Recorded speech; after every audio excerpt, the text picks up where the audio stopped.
This module from our Turnaround Management to Training course illuminates CEO do's and don'ts and helps you eliminate common executive errors. The seat, also known as the CEO. In this lesson, we will discuss CEO do's and don'ts. Additionally, we will explore common CEO mistakes and diagnose upper management level problems. This is a partial list of negatives that CEOs are prone to: supporting and/or ignoring resistance to change, projecting negativity about projects. Negativity breeds demotivation. Supporting and/or ignoring resistance to change, projecting negativity about projects. Negativity breeds demotivation and immobilization of subordinates. The CEO must be diplomatic, even when he or she is skeptical. CEO and manager errors. Don't resist change. Let's explore the problems of resisting change. CEOs are agents of change. CEOs and managers must be agents of change, but remember, nobody likes change except maybe a baby with a wet diaper. Reality: change is a constant in business. In fact, it's the only thing that's guaranteed. CEOs must institute changes to correct problems such as product line sales emphasis, increased pricing, unbalanced chair legs, adjusting bank and company expectations, etc. CEOs and senior managers are psychologically comfortable making changes, but they erroneously assume that employees will simply embrace the changes, but that approach hardly ever works. Changes combined with a lack of communication will cause loss of productivity and a plethora of silly rumors. To avoid disturbance of personnel, bank relations, and others, it is important to use discretion and excellent communication to reduce employee and operational disruptions due to needed change. Change is necessary. Senior management must make changes to repair the decaying business model and end the maddening repetition of failing strategies with the expectation of different or better results. Examples: continued investment of CapEx and sales resources into dying products, non-competitive facilities, or reliance on comforting forecasts of burnt-out salespeople, and retention of non-performing distributors in fertile territories. Dying products should, after serious review, be recast as cash cows and subjected to harvesting strategies. For example, raising prices and cash preservation by avoidance of expenditures in marketing, CapEx, and R&D investments. Often, you will find investment in dying products that were the original basis for the company revenue, but they are now at the end of the life cycle, except in the mind of the owner who thinks that by investing in engineering, CapEx, and marketing, he or she can save them. As the turnaround management consultant, you must use the tools and competitor information to persuade the owner to abandon his product baby. Communication is key.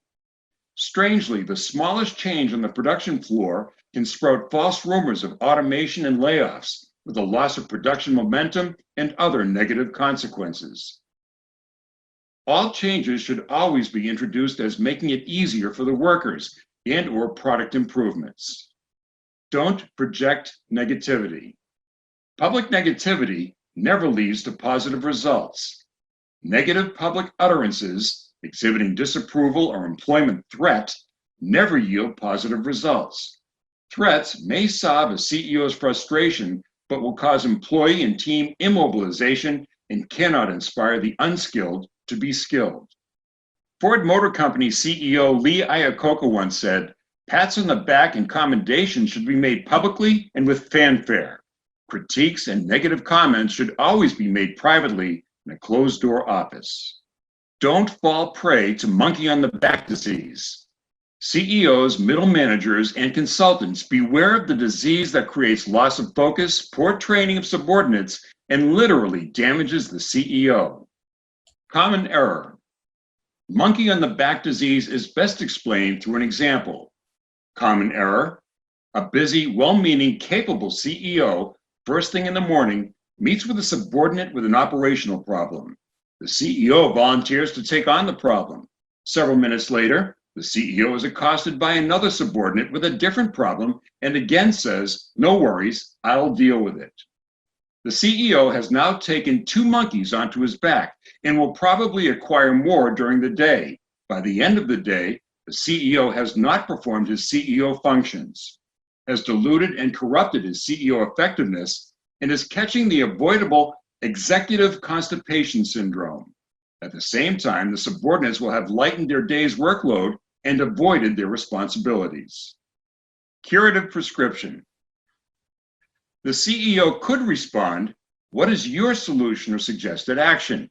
thus passing the problem back to the subordinate, indicating subordinate respect and deflecting the monkey transfer. In truth, good subordinates understand their problem, know a good solution, but are often unsure of their authority to execute it. The turnaround management consultant should be watching for ineffective CEO and subordinates. Often, they are putting in unusually long hours with subpar performance. Solutions vary, but every leg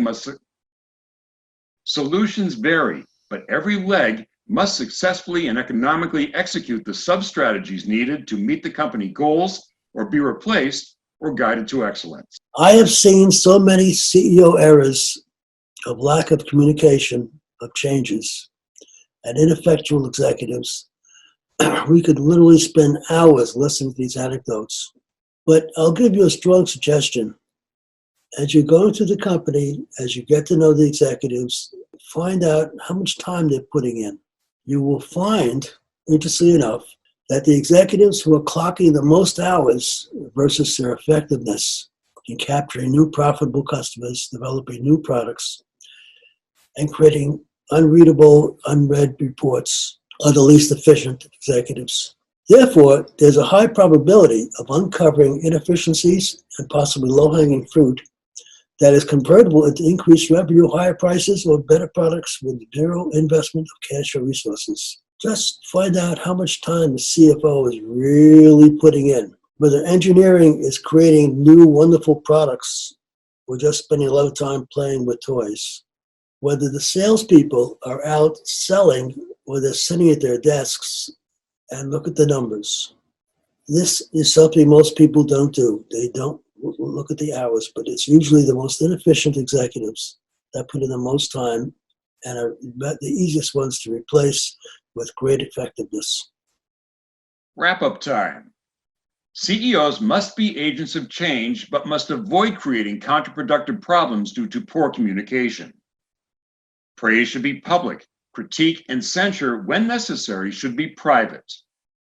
Well-meaning CEOs must force decision-making and responsibilities onto their subordinates and avoid overloading themselves with lesser chores.